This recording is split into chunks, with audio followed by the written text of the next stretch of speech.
que j'ai formé les croissants. C'est tellement agréable de dormir dans un doudou. Hello! Bienvenue dans ce vlog. On va passer le week-end ensemble. Il est quelle heure?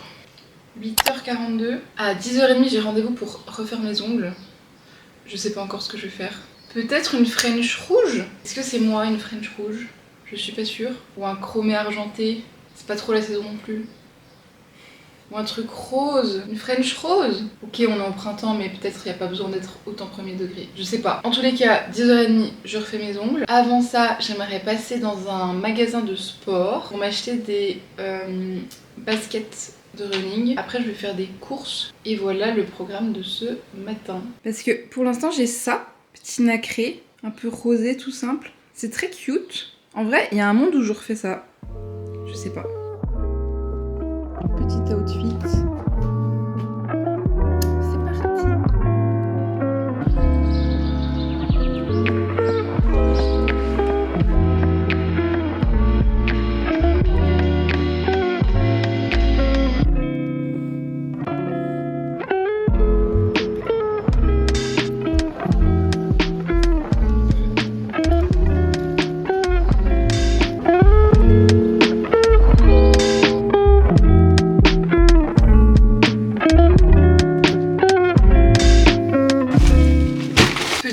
Retour de course. Alors, qu'est-ce qu'on a pris? Du lait d'avoine pour faire des matchas, des brocolis parce que je crois que j'en mange quasi tous les jours, du pak choy, encore du lait d'avoine, du riz, des cornettes, des carottes, du skyr en quantité alors que j'ai encore 2 pots dans mon frigo.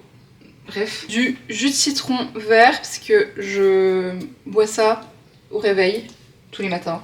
Un verre de jus de citron, donc c'est totalement nécessaire. Du pesto rosso, le barilla, et de la sauce tomate, une mangue. Je suis obsédée en ce moment, j'en mange 2-3 par semaine je crois. Des sardines, du tofu, graines de sésame et amandes. Il est très très bon celui-là. Et je suis passée en magasin bio pour acheter ceci.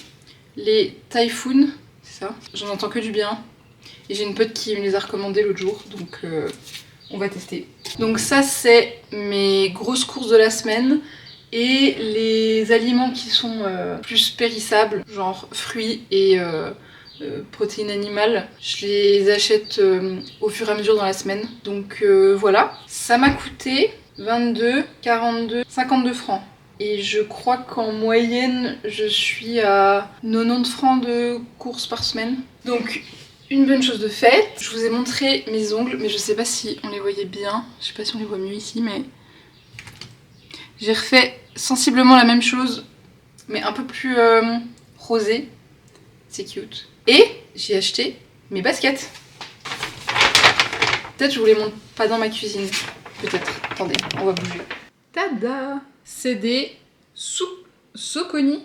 J'avoue, je connaissais pas la marque. Du coup, je suis allée en magasin spécialisé. Vraiment, c'est un petit magasin de sport qui vend, je crois, que des équipements de running et de trail. Et franchement, j'ai trop bien fait d'aller parce que du coup, il te conseille, genre, hyper bien. Il te fait enlever tes chaussures. Il te fait courir sur un tapis de course pour voir si t'es plus sur l'extérieur ou l'intérieur, si... T'appuies plus sur l'avant, l'arrière, bref. Donc trop bien. Et moi j'étais allée en ayant plutôt dans l'idée de prendre des Hoka. J'avoue parce que on les voit beaucoup passer partout. Sauf que j'ai un pied extrêmement large. Mais genre extrêmement large. Genre vraiment j'ai une extension.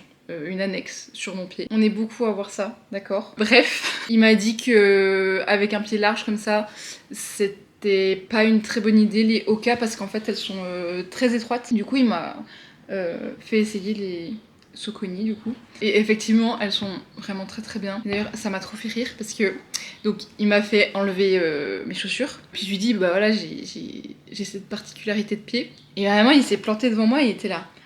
Ah oui! Ah tout de même. J'étais là oui bon j'ai compris. Bref, donc il m'en a fait essayer 3 paires. Du coup, celles-ci, elles sont déjà très jolies, je trouve personnellement. Avec le liseré cuivré là, elles ont un bon maintien et elles permettent d'être bien... Je sais c'est pas le mot. Équilibré, stable, voilà. Donc je suis très contente. Elles m'ont coûté 179, je crois. Ça a un coût, les chaussures de running, clairement. Si vous prévoyez d'acheter des chaussures de course, franchement, je peux que vous recommander de passer en magasin spécialisé pour qu'on vous conseille vraiment bien. Parce que en fait, il y a 2 semaines, j'ai commandé des Oka justement. Je sais plus lesquels c'est, attendez. Je les ai pas encore renvoyés. C'est les Rincon 4. Elles sont jolies. Enfin, moi je les trouve jolies. Mais je sais pas, j'étais vraiment pas à l'aise dedans. Donc voilà, je suis très contente. Là, je vais me faire à manger, je sais pas encore quoi. Et cet après-midi, je vais aller me poser dans un café pour travailler. Et en fin de journée, j'aimerais bien aller courir du coup. Il fait tellement beau. Au soleil, il fait giga chaud. J'hésite presque à me changer. Je vais voir. Donc c'est le programme de cet après-midi. Ce soir, je sais pas encore ce que je fais. Je sais pas si j'ai des potes qui sortent. Je sais pas. Peut-être que je vais me faire une soirée tranquille.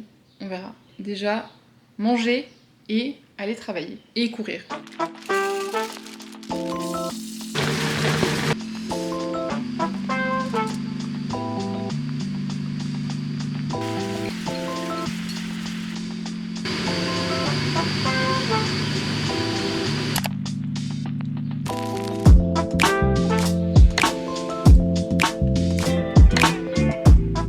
Je me suis pas changée du coup. Sac à dos pour l'ordi et ma banane trop mignonne. C'est Coucou Suzette. Je vous mets le lien dans la description si vous voulez. Elle est vraiment trop chou. On dirait vraiment un item d'Animal Crossing.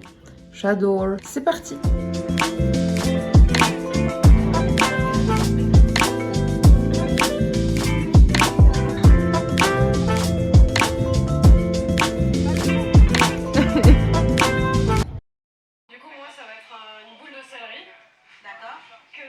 Oui, oui, oui, oui, oui. Champignons.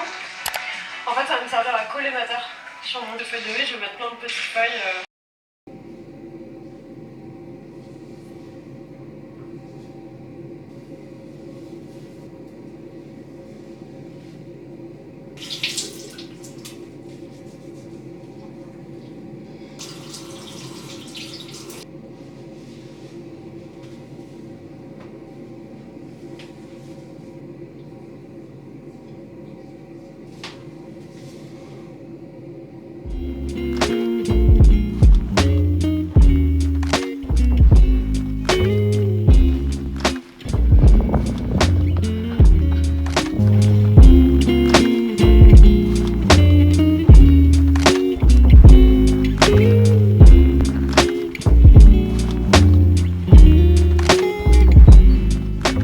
Je sais pas si vous m'entendez bien, mais je suis trop contente.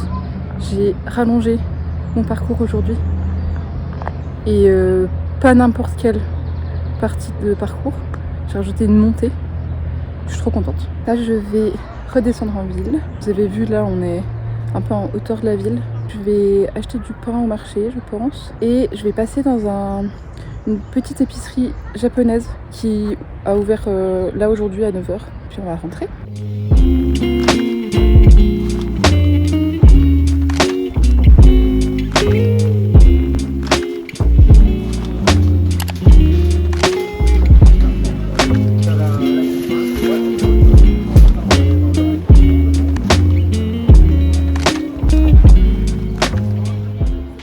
Bon, encore un retour de course. Donc j'ai acheté un pain au levain au marché. C'était quoi déjà? Je sais plus le nom. Mais j'ai vu blé ancien et ça m'a eu. Il ressemble à ça. Je vais le goûter. Pas giga fan. De toute façon, je coupe toujours mon pain en tranches et je le mets directement dans mon congélo. Et comme ça, j'ai pas souci qu'il sèche. Je pense que un peu chaud et grillé, il ira très bien comme n'importe quel pain. Mais sinon, j'ai un peu complété mes courses d'hier. J'ai pris de l'émincé de poulet, des crevettes. Ça je pense que je vais me le faire maintenant ce midi. J'ai envie d'un truc léger, donc je pense que je vais faire les crevettes avec des vermicelles de riz pour me faire une sorte de salade froide. Elles sont souvent froides les salades, mais salade de nouilles froides avec des crevettes, de la coriandre et je pense de la carotte. J'ai encore un demi-avocat, peut-être que je vais le mettre, je sais pas, je vais voir. J'ai pris encore du poulet. Attendez, je vais essayer de vous redresser un peu. Hein. Voilà, c'est un peu mieux. J'ai repris du yaourt coco, une banane, parce que je pense qu'on va aller nager demain en fin d'après-midi. Du coup, je vais sûrement manger ça avant d'y aller. Et un concombre. Donc je vais congeler mon pain et aller me doucher. Ça peut être bien.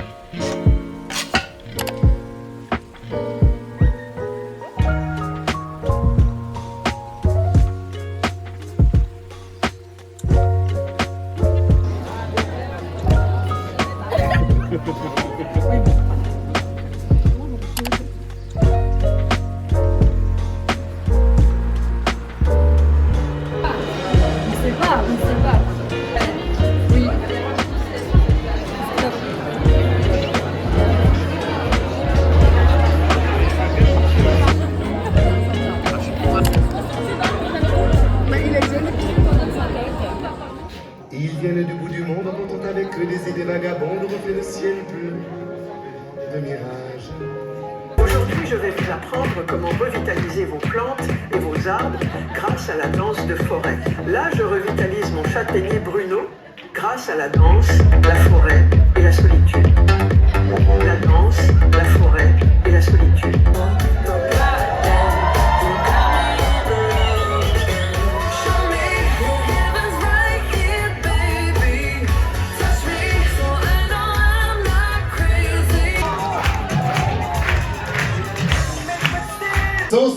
Bravo!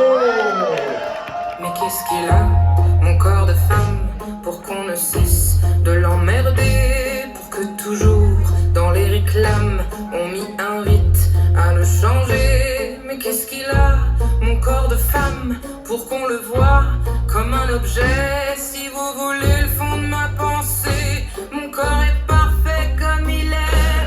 Oui, je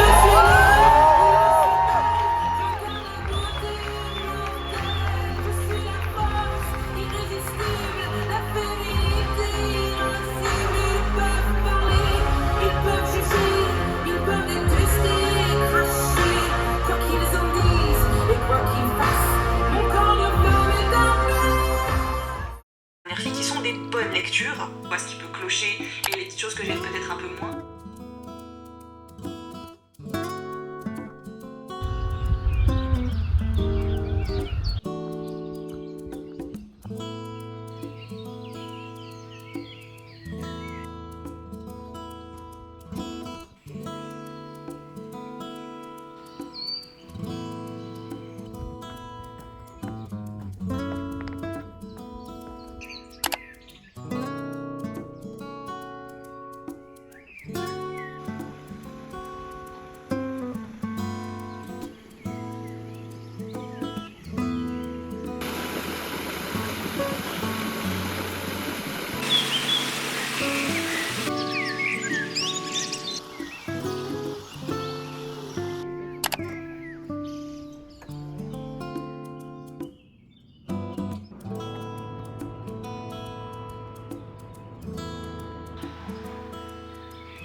Première fois que j'utilise ce micro et première fois que je vous parle aujourd'hui. Que dire? Hier soir, totalement inattendu, cette soirée loto, c'était trop chouette. Aujourd'hui, on est allé se balader, c'était très chouette aussi. Là, je vais encore lire un petit coup et je vais chercher ma pote pour aller nager. Je suis en train de lire Les Furtifs, de Damasio. Alain Damasio, un écrivain français qui fait principalement ou uniquement, je sais pas, de la science-fiction. C'est le deuxième que je lis de lui. J'avais commencé avec La Horde du Contrevent.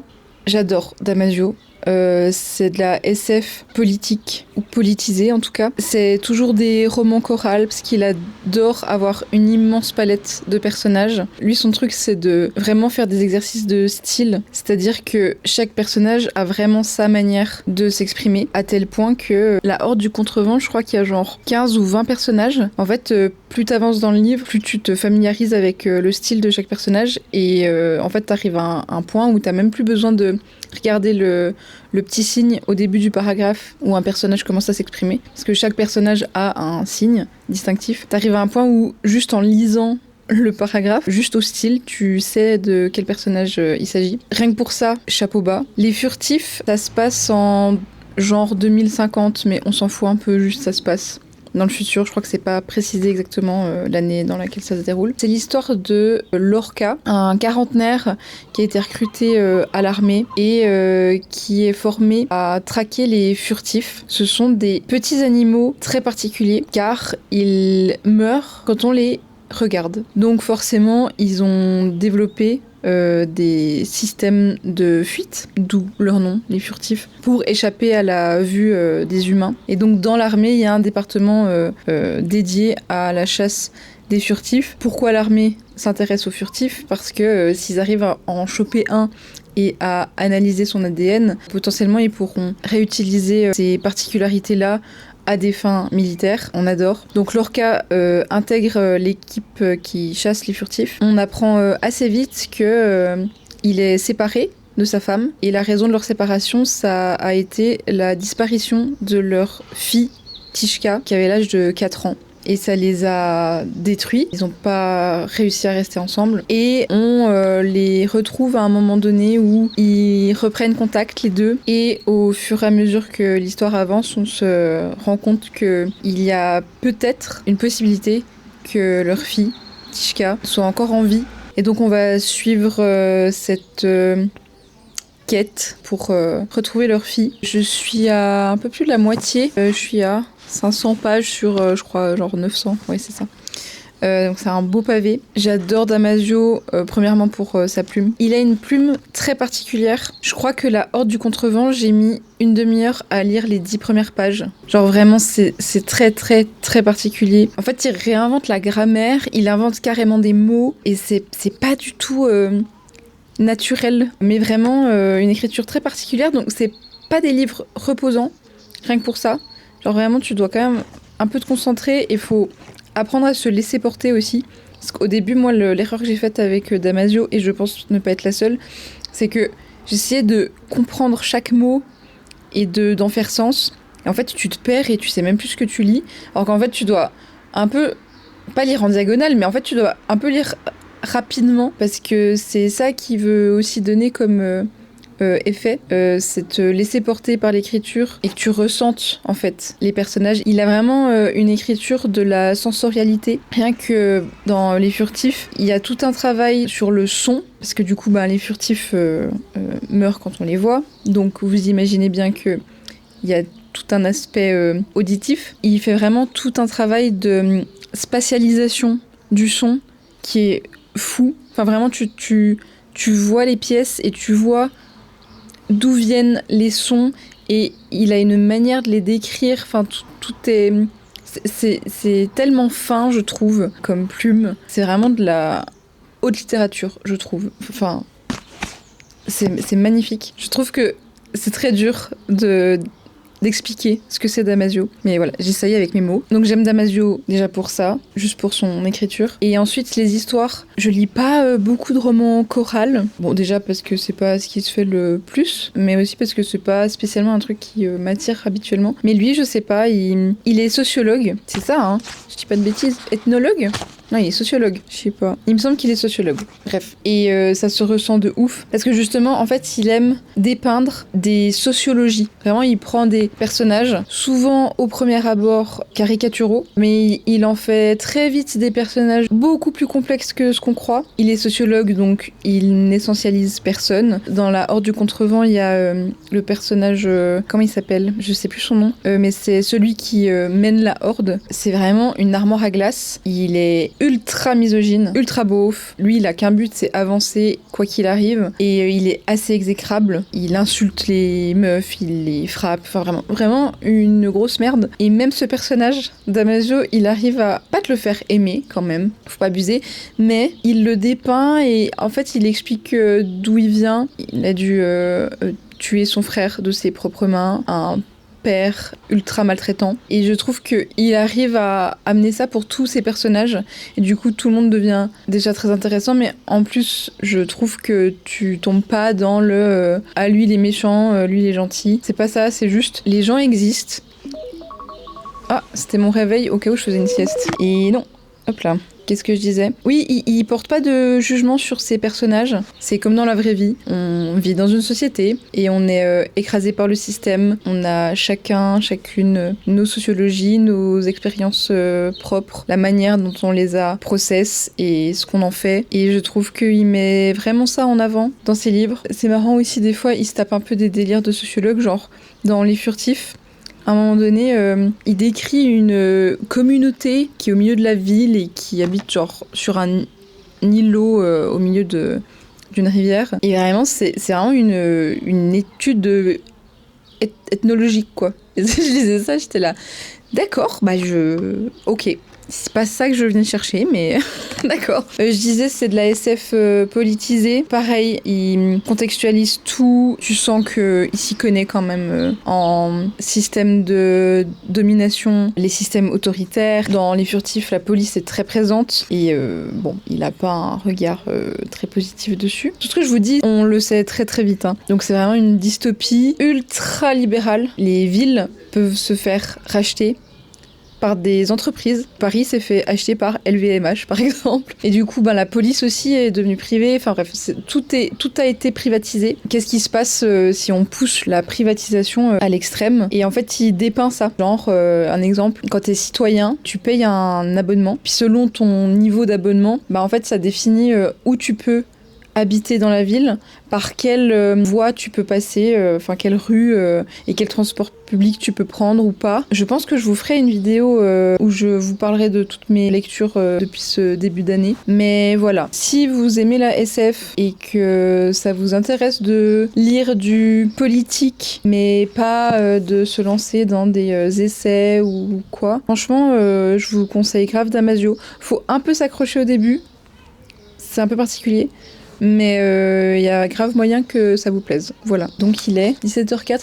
Je vais me préparer et je vais aller chercher ma pote pour aller nager.